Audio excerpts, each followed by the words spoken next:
Apreciable estudiante, el día de hoy en la materia de historia abordaremos el tema de la conquista española y la colonia. Primero, vamos a ver cuáles son las causas o factores que influyeron para que se diera la famosa conquista de América. Si recordamos, la conquista de América se da a principios del siglo XVI, exactamente en el año de 1521 cae la Gran Tenochtitlan, pero llegan los representantes de España, llegan a, a América el 12 de octubre de 1492. Te dirás, ¿por qué los representantes de España?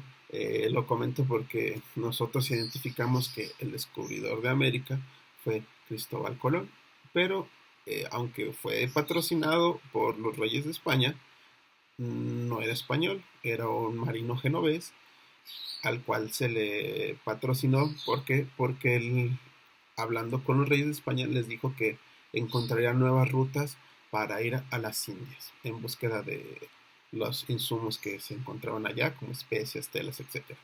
¿Por qué? Porque en esa época el comercio ya era un comercio, ya podríamos hablar de un comercio internacional, es decir, las naciones, los pueblos, los reinos de esa época tienen un carácter de expansión, es decir, de ir agrandando sus territorios. ¿Por qué? Porque entre más grandes fueran sus territorios, mejores rutas de comercio tenían y también aseguraban el tener en sus reinos recursos de diferentes partes del mundo para incrementar las riquezas de su pueblo. Entonces era una ideología que se tenía, ¿no? de ir expandiendo. Entonces, como la ruta hacia Asia, valga la redundancia, estaba ya controlada por otros territorios, entonces los españoles empezaban a buscar nuevas rutas. Llega Cristóbal Colón, les ofrece una nueva ruta, una nueva exploración, llega a las Antillas, lo que sería hoy más o menos como República Dominicana, América, y él se queda con la creencia que descubrió América, que llegó a las Indias, cuando en realidad pues llegó a América.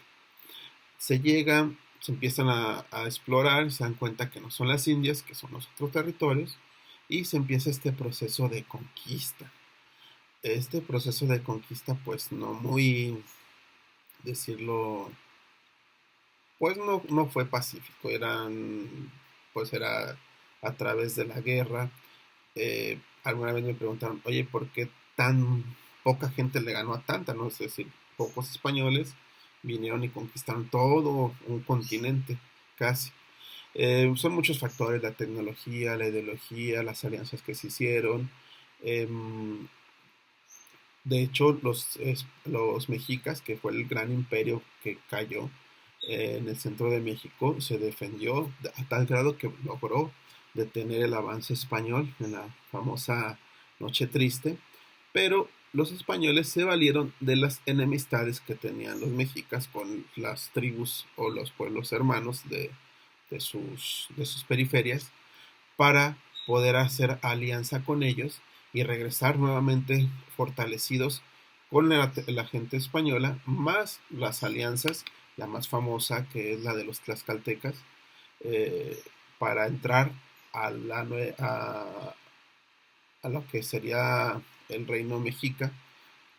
Entonces, en ese aspecto, eh, no crean que la lucha fue que llegaron, ¿no? La lucha se dio desde aproximadamente el mes de mayo de 1521 y culminó hasta el 13 de agosto de 1521. En esa época ya cae la Gran Tenochtitlan, entonces ya empieza a establecerse el reino de España. De hecho al territorio se le conoce como la Nueva España. Se empieza a establecer y empiezan a establecer no solo la autoridad, sino también su cultura. ¿Cómo se da este proceso de también traer su cultura? Se da a través de lo que se llama la evangelización. ¿Qué es la evangelización? Pues llegan los españoles, consigo traen a órdenes religiosas que se encargan de enseñar su nueva religión a los nativos de la Nueva España. Entre las órdenes religiosas que llegaron a América se da la primera orden que llega a América, es la orden de los franciscanos, llegan en 1524, le siguen los dominicos en 1526, en 1534 llegan los agustinos y al final llegan en 1572, llegan los jesuitas. Después llegaron otras órdenes, pero estas cuatro órdenes son importantes en el aspecto de que son las que fundan la evangelización y también, por ende, la educación en el territorio de la Nueva España. Entonces, en ese sentido, más allá de lo religioso, pues es este proceso de también no solo conquistar de manera gubernamental el territorio, sino también de conquistarlo de manera cultural. Para esto, pues en ese sentido, los evangelizadores lo que iban de pueblo en pueblo, iban expandiéndose, convirtiendo a la religión católica a los indígenas. Los que no se convertían, pues tenían consecuencias no muy buenas. Realmente sí se dio esta conquista a través de la espada, ¿no? Comentan, de manera violenta. Esto, pues en lugar de ir uniendo a los pueblos, pasó lo contrario, los fue separando.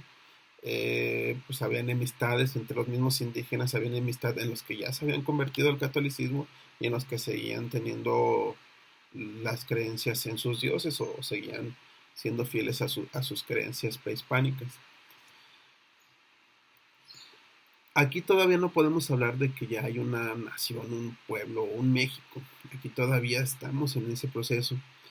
Eh, Hay un hecho que lo considero yo, lo he escuchado de otras personas, pero también lo considero yo, que dio pie a que se diera el nacimiento de la nación de México o la unión del pueblo. Y este hecho se da 10 años después de la conquista.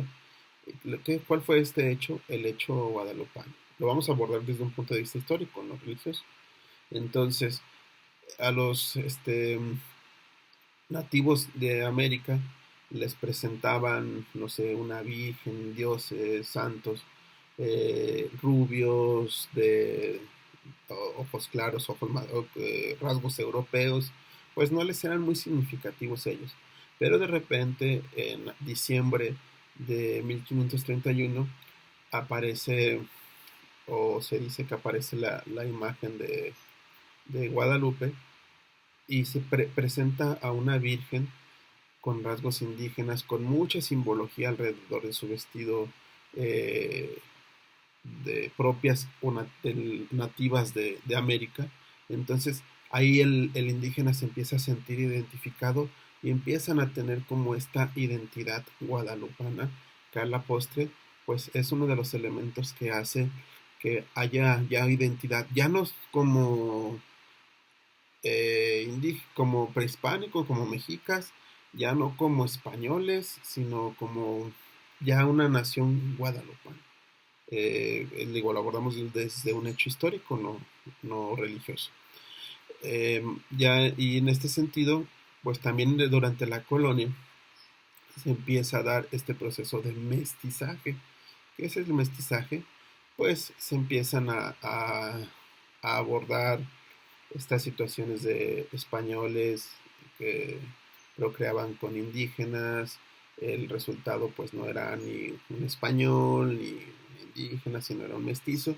Y así se empezaron a dar este mestizaje que no solo fue genético, sino también cultural, ¿no? Los españoles empezaron a tomar palabras de origen náhuatl, el español que aprenden los indígenas. Entonces se empieza a dar este proceso de mestizaje, castas. Desgraciadamente, cuando el mestizo, el criollo o el que no era español, pues no podía tener los mismos derechos, ¿no? Y ahí es donde se empieza otra vez un descontento entre los habitantes de la Nueva España y da como origen lo que ya vamos a entender que es el proceso de la independencia. Este es un muy breve resumen del tema que vamos a abordar. Te pido que por favor también vayas a tu libro, lo revises y después elabores el trabajo que te voy a dejar. Hasta aquí dejo mi resumen. Nos vemos.